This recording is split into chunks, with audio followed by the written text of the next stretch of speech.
Over a decade after the events of the first film, the film begins with Jake Sully narrating his modest and peaceful life as chief of the Omadakaya clan and raising a family with his wife Neytiri, which includes his sons Neteyam and Loic and his daughter Tuk, his adopted daughter Kiri born from Grace Augustine's comatose Navi avatar, and a human boy named Spider, the son of Miles Quaritch who was born on Pandora but was unable to be transported to Earth in cryostasis as an infant.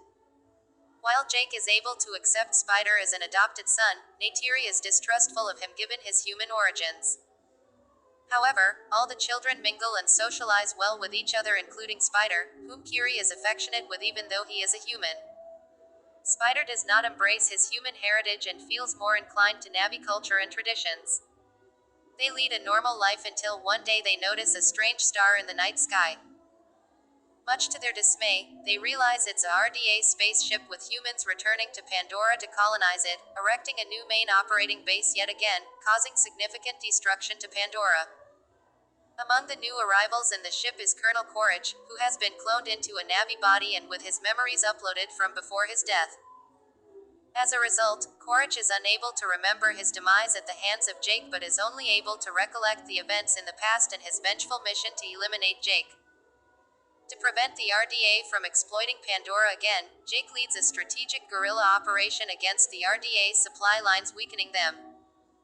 In one of the operations, Loic, who disobeys Neteyam and is eager to prove himself as a Navi warrior, tries to assist Jake in battle but is wounded. Jake rescues and disciplines him to not endanger his own safety by being reckless. That night, while tending to his wounds, Neytiri calmly reminds Jake to be not too hard on Loic, to which Jake expresses his concern as a father for the safety of his children. Meanwhile, the retaliatory strike on the RDA supply lines doesn't sit well with Quaritch, who initiates a search mission to kill Jake. During a playful venture, Jake's children along with Spider explore deeper into the rainforest. Unbeknownst to them, Quaritch and his team are in the vicinity exploring the site where Quaritch discovers his human remains. An observant Loic notices their presence and quickly informs Jake. A skirmish ensues and Quaritch's squad captures Jake's children. Jake and Neytiri arrive in time and free most of them, but Spider is taken by Quaritch, who recognizes him as his son. Aboard the ship, the RDA tries to coerce information about Jake from Spider, whom refuses. Changing strategy, Quaritch addresses Spider as his son and also to explain more about the Navi in exchange for his freedom on his side. Although uncooperative and unaware of Quaritch's actual mission, Spider teaches Quaritch about Navi culture. Quaritch is also successfully able to tame an Ikran flying creature as his vehicle. Knowing the danger Spider's knowledge of his whereabouts poses to their safety and also to avoid another catastrophe, Jake convinces a reluctant Neytiri and his family to banish themselves from the Omadakaya clan and retreat to the eastern seaboard of Metkayana, a coral reef island whose clan and lifestyle is adapted to Pandora's aquatic habitat.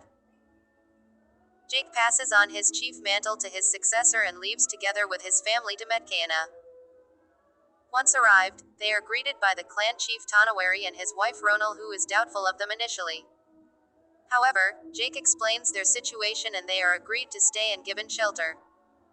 Even though some tribesmen deride Jake and his children for their genetic human heritage, the family learns the ways of the reef people, earning the respect of them. Kiri is fascinated with the aquatic life of Metkayana and develops a spiritual bond with the sea and its creatures, while Loic befriends Sireya, the daughter of clan chief Tanawari and his wife Ronal. While adapting to their new environment, Loic gets into a fight with Sireya's brother Aoning when he makes a crude joke about Kiri and him of their mixed human lineage. Jake admonishes his son for his behavior. At Jake's insistence, Loic returns to apologize to Aoning and his friends. However, they entice him to a trip into the territory of a dangerous sea predator, the Akula, and leave him stranded in revenge. The Akula tries to attack Loic. However, Loic is saved by and befriends Payakan, a Tulkan, an intelligent and pacifistic cetacean species whom the Metkayana consider their spiritual family. Loic is able to communicate with Payakan through signing and removes an old harpoon head from the beast's right fin. Upon his return to Metkayana, Chief Tanawari, who became aware of Aoning's tricking of Loic, asks the former to apologize to Loic. However, Loic takes the blame himself, winning Aoning's friendship. He is also told that Payakan is an outcast among his species. Meanwhile, on a trip to an offshoot of the Tree of Souls, Kiri links with it to meet her mother, but suffers a violent seizure. She is healed by Ronal, but when Jake calls Norm Spellman and Max Patel for help, Quaritch is able to track them to the archipelago where the reef people live. Bringing Spider with him, he commandeers a whaling vessel which is hunting Tulkans to harvest their brain enzymes for creating anti-aging remedies. Quaritch begins to brutally question the indigenous tribes about Jake's location. Failing that, he orders the whaling crew to wantonly kill the Tulkans in order to draw Jake out. Loic mentally links with Payakan and learns that the Tulkan was cast out because he went against the ways of his species and attacked the whalers who killed his mother. When the Metkayina learn of the Tulkan slaughters, Loic takes off to warn Payakan, followed by his siblings, Syria and Eoning. They find Payakan being chased by the whalers, and Loic, Kiri and Tuck are captured by Quaritch. With their children in danger, Jake, Neytiri and the Metkayina set out to confront the humans. Quaritch forces Jake to surrender.